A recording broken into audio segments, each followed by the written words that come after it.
Alright, welcome back to TCC. Welcome to a video that's a little bit outside my usual wheelhouse. Normally I just kind of do like off-the-cuff reviews. I used to do a lot of custom stuff. I haven't really been doing much of that lately. Just mostly been preoccupied with work and life and all that other stuff. And it kind of just turned into like in my last review, like the Kenobi one, I mentioned like I had some personal stuff going on. So that's why I was away from the channel for such a long time. But this just kind of came to me the other day when I was messing with these figures, the LooseCollector, these guys, and one of them broke on me again, and it just kind of got to the point where, like, especially after the heavy metal Taarna, which I think is, I don't know if it's like the most popular video on my channel, but it's up there, like one of the most watched videos on my channel. So if you want a bit of a context with my history with this company, you go check out that video. That just devolved into just an angry rant towards the end. But basically, I paid $120, waited over a year for this Taarna figure, and it shows up, and it was just a busted, false advertised piece of crap. Like, just plain and simple, awful figure. Like, just bottom of the barrel laziness. And I was messing with these figures, and like I had some trouble with the vampirella that I bought. And that was the whole thing I'll get into in a little bit. And it just kind of got me thinking about like this whole LooseCollector executive replica line as a whole. And I kind of wanted to just talk about it. Talk about the problem, the really, really big main problem I have with this line. So the first thing is, if you are an inbox collector, if you don't take your figures out of the box, you buy them, you either put them in a closet or put them away. You're like, I'm just gonna hang on to these. I'm gonna keep it in the box forever. I'm gonna, I'll resell it or give it to my kids when I die or whatever. This video is not for you.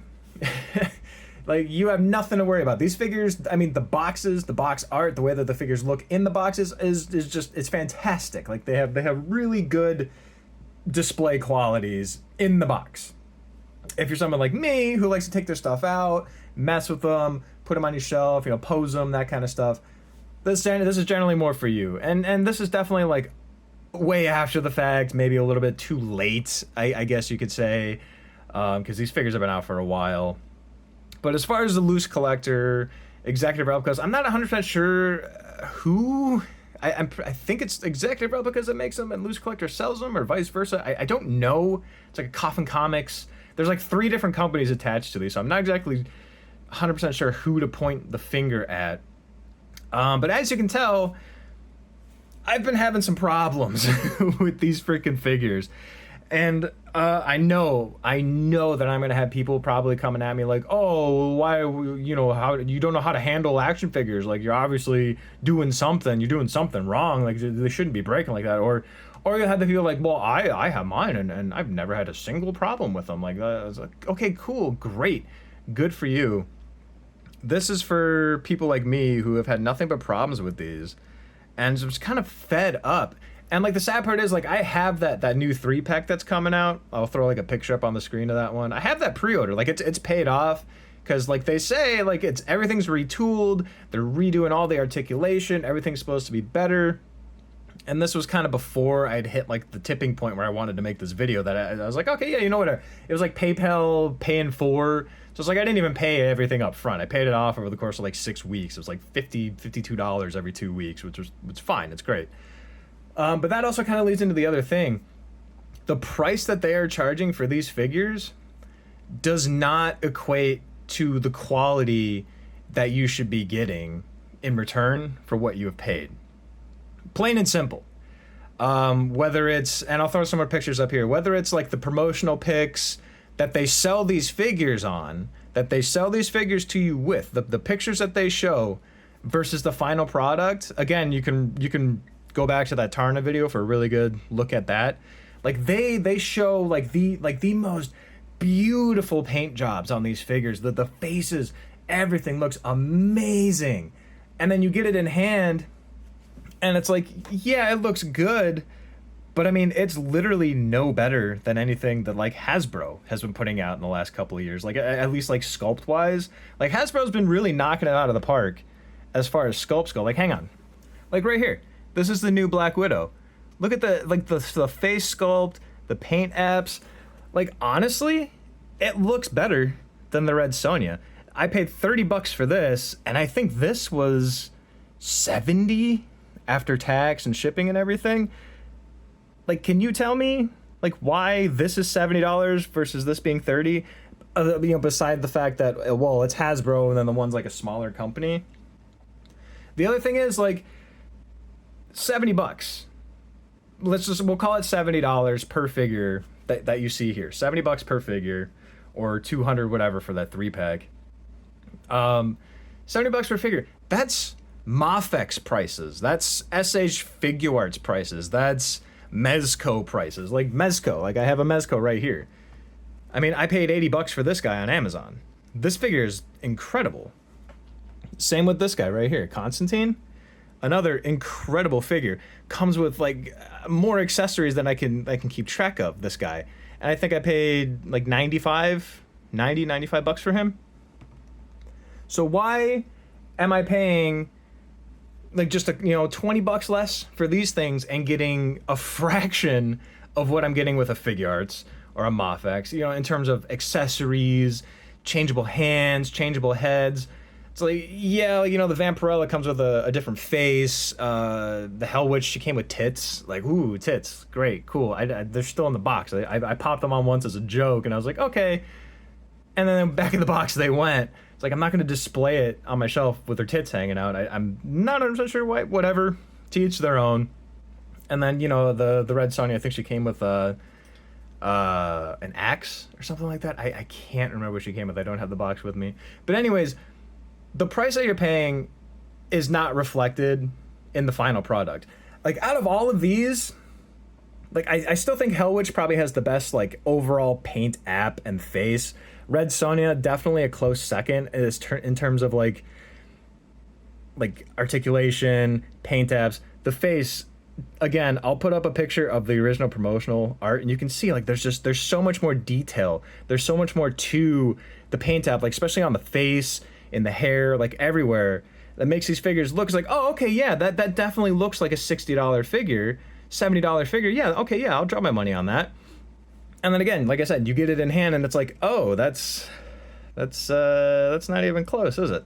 Okay, I mean, it's close, but so paint apps, nowhere near what they look like. I mean, I'm pretty sure Lady Death is like the only one that came in that looked anywhere close to the prototypes and the promotional pictures, but she's just a pale dead lady. Like, it's kind of hard to screw that up, like, you know, like as far as like skin tone and stuff goes. And you can see I've had some problems with that one.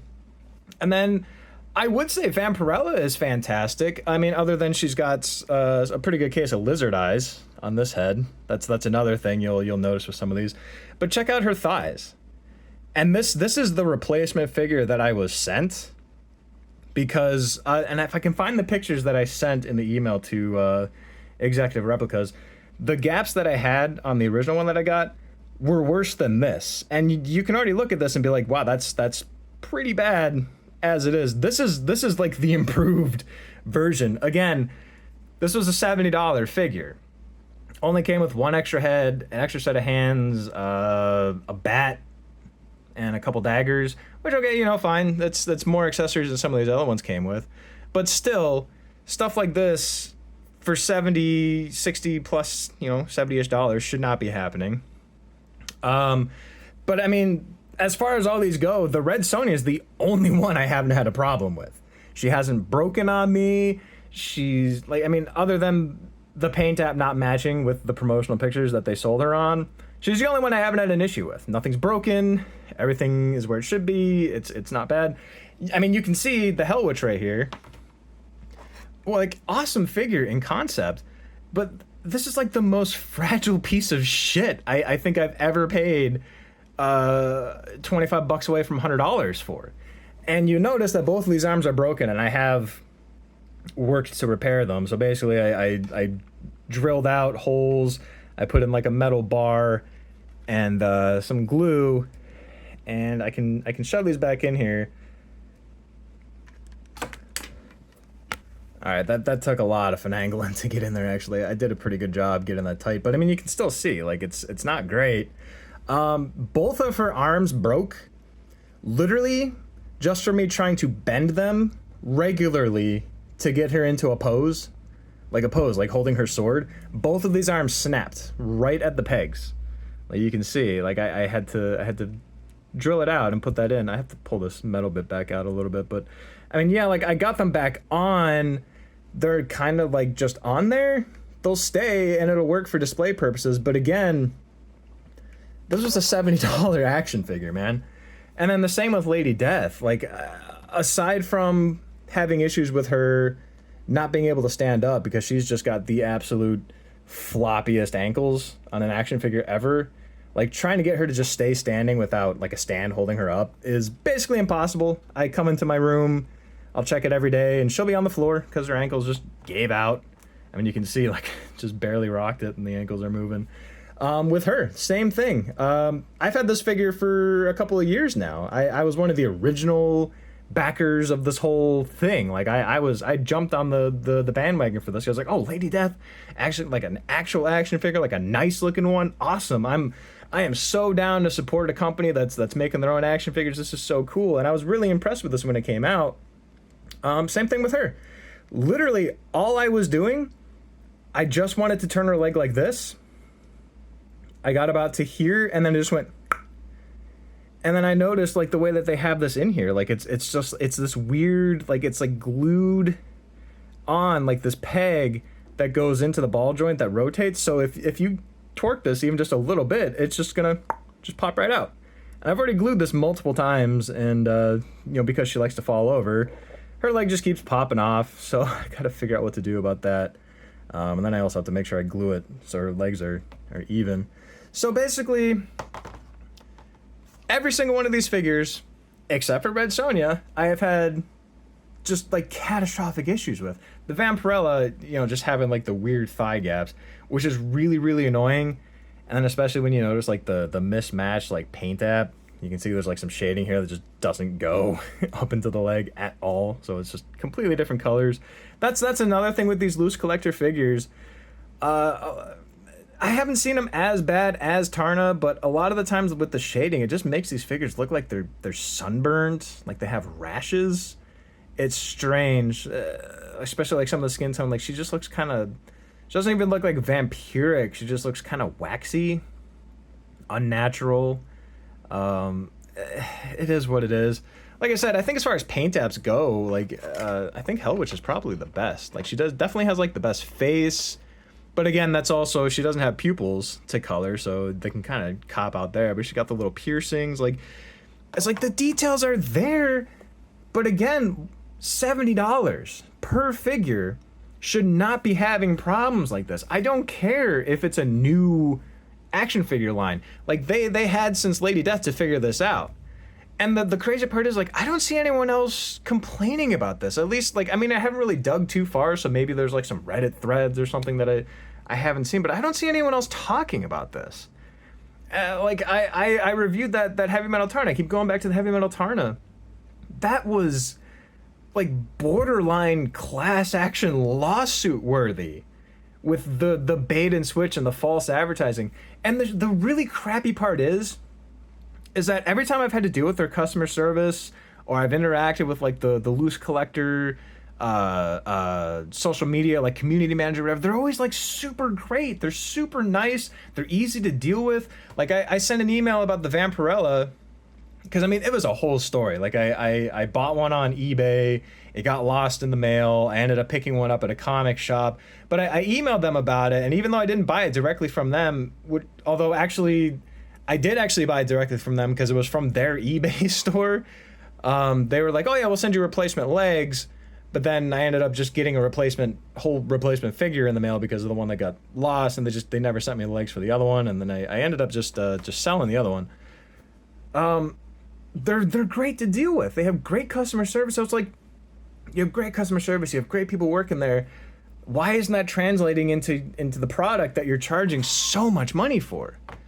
like realistically, I mean, you have new lines coming out like the Jada Toy Street Fighter, which I have Chun-Li on pre-order, and I plan on picking up like Ryu and stuff. I haven't had them in hand, but from everything I have seen, those figures are fantastic. They look just as good as these. They come with tons of accessories and interchangeable heads and hands, and those are only like $30. So why can they do it for $30, but these guys can't do it for $70? Again, $70. This is what, like, if you, I can't remember what he cost at retail, but I mean, generally like a Mezco comes out, it's anywhere from like 70 to like $120, just depending on what it comes with. I don't remember what Constantine cost. I know I got it from under 100. So within the same price range, you get something like this, or you get something like this. And just fell off. And like, I hear people complaining about NECA being fragile and breaking all the time. It's like, I've seen plenty of it. I've never personally had a problem with a NECA figure breaking, and those are only $30. Never had a problem with that. People tell, like, I know some people saying like the Jurassic Park figures, the Mattel ones were crap and they were fragile. It's like, they're not great sculpt wise, but price, accessory wise, like I haven't had any of those break, and they do the job just fine. Diamond Select is another one people like to complain about. Never had an issue with a Diamond Select breaking. I don't think I've ever had like a Marvel Legends break on me. Maybe a foot here and there that came out of the factory bad. But like, again, Hasbro's got great customer service. If they have them in stock, they'll send you a new one. So I guess my overall point is, why are they charging so much for these and not giving you what was advertised? Like, I feel like that can't be legal. Like, there's got to be some sort of like somebody's got to like teach these guys a lesson at some point. Like, you can't falsely advertise stuff like that. Because I mean, if you go on the website right now and you look at the pictures of these figures, if they still have them up for order, like, the paint apps are completely different. They look completely different. And say what you want about Hasbro, say what you want about Black Series and Marvel Legends, when they show you a prototype, from prototype to in hand, Mezco, Mafex, whatever, from prototype to in hand, especially lately, it's been almost 1-to-1. It's been spot on. And sometimes, like, they'll show promo pics that look horrible, and the figure looks amazing when you get it in hand. Like the Kenobi, Obi-Wan Kenobi show, Figure Arts Kenobi. I mean, he still looks a little goofy, but like, the promotional pictures were terrible. But you get him in hand, you go, oh, he's actually pretty good. Or with the Mafex Starlight, looks incredible. Like, hang on, the Mafex Starlight, which I did a review on the channel of. Check that out. This cost me, with tax and shipping, I think like $15 more than one of these. And this is what you're getting. And she's got 3 heads, tons of hands, power accessories, all sorts of stuff. This figure is incredible. Like, the likeness, the detail, everything.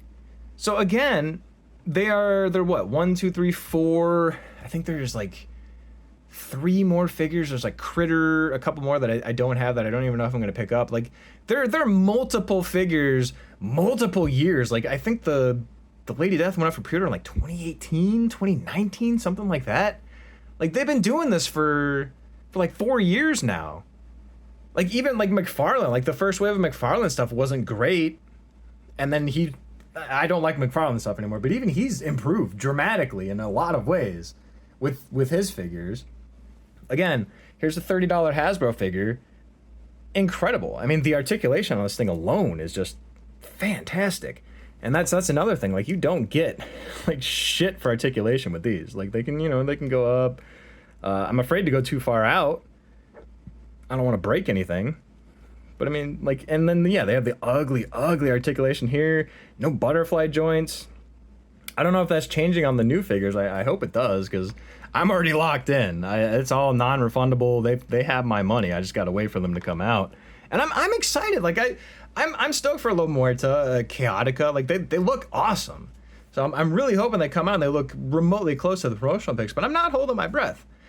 And so again, this is what I'm saying, is like, I'm not really seeing anybody else talk about this. And I don't know if it's because it's such a niche line or what, but like, I hardly ever see anybody talking about, like, and I don't want to say garbage, but just how bad these figures are, and the ludicrous amount of QC issues that these things have once you get them in hand. Like, nobody mentions it. Nobody talks about it. I feel like I'm one of the only people that has a problem with these things. And maybe it is just me. Maybe I have gotten unlucky 3 times in a row with these figures that cost the same as an import, and like I just gotten crappy ones every single time. Like I can't do anything about Hellwitch. She's not even in production anymore. Like I'm not even gonna bother emailing. I've had this figure for a year. I only took her out of the box recently. Same with Lady Death. Like I doubt they have any more her laying around. But that's just the thing. It's like, again, I keep stressing it. It's like the price for the quality that you're getting in return, just, it doesn't add up. And again, like I understand it's a small company, but like if they're going through executive replicas, these guys have been around for a long time and they have tons of experience making figures and statues and all sorts of cool stuff, and a lot of their other higher end things and even lower end things are fantastic. So what is happening here? Is this a, like, whoever they're having make them in the factories? Are they having them made in one factory and shipped to another for paint? Like, what is, I don't know what's going on. And like it's like you can't bring this up like on their social media page. You'll just get ignored. They only respond to positive comments. If you say anything negative, you get ignored, or your comment gets deleted, or ratioed, or whatever. So I don't know. I mean, I guess I'll throw it out to whoever's made it this far in the video. Am I the only one that's having these problems? Has anyone else been having these problems? Again, the heavy metal Taarna was one of my most popular videos on this channel. It's got thousands and thousands of views, and I have a lot of people saying the same thing, like, wow, I'm glad I didn't buy this. I'm glad I didn't buy this. So are people just not buying these? And if so, like, why do they keep making them then? Like, that's another thing. If nobody's buying them, then I don't feel like they'd be making them. So people are buying them. So are people just leaving them in the box? Are people taking them out and just standard pose? Are they even messing with them at all? Because as soon as you start messing with them, especially Hellwitch, she just fell the hell apart. Just snapped. Like it was like I was, like, you know, when you take like a piece of dry spaghetti, like that's what it felt like. It just went, it was just this little pop. Like I was barely tweaking the arms. It was like the most brittle, like, yeah, it was just like a piece of thick spaghetti just snapped. Like that's what it sounded like. That's what it felt like. It was like nothing. It's like I wasn't putting a lot of force. It was literally just like that, and just, whatever. So I guess that's my rant. That's my off the cuff. My problem with the LooseCollector, executive replica, Coffin Comics, whoever is like the one that's making these. That's my problem with these. My multiple problems. And like, I wish I could be more positive about them. I wish I could be more supportive of this, you know, a smaller company making their own action figures. But if you're gonna charge equivalent prices to other import things that are leagues and leagues and leagues ahead of what you're putting out, I feel like you deserve some criticism. I feel like you're opening yourself up to it if you're charging that much. If they were putting these figures out for like $40, $35, $99, something like that, somewhere around like a NECA price, I'd be a little more lenient. I'd be more frustrated. Like, I'd still be frustrated, but I wouldn't be like as pissed off, because there's nothing worse. And this isn't even something I'm talking from experience. Like, I haven't had any problems with like moth extra figures like breaking on me. So it's like, but I feel like there's nothing worse than like spending $60 to $100 on something and having it just fall apart in your hands, just break, just snap and crack and whatever. Like, that's unacceptable. So again, I'll put it out to you guys. Does anyone else have the same problems as me? Am I the only one? Am I crazy? Am I being too harsh? I don't know. There's nobody else really talking about this, so I feel like I'm going to put my thoughts out there and see what happens. So I guess I'll leave it there. No idea when I'm going to make another video. I have stuff on pre-order. I don't know if anything else is coming in anytime soon, or anything that's really worth making a video. I'm not making videos on everything anymore. Like, it's exhausting. It's stressful. I don't want to be that kind of channel where people just expect like weekly videos or multiple videos a week. It's just whatever I'm interested in, whatever comes to mind. If it's an old figure, new figure, whatever. But I guess we'll see. So anyways, that's it. I will catch you guys when I catch you guys. And yeah, later.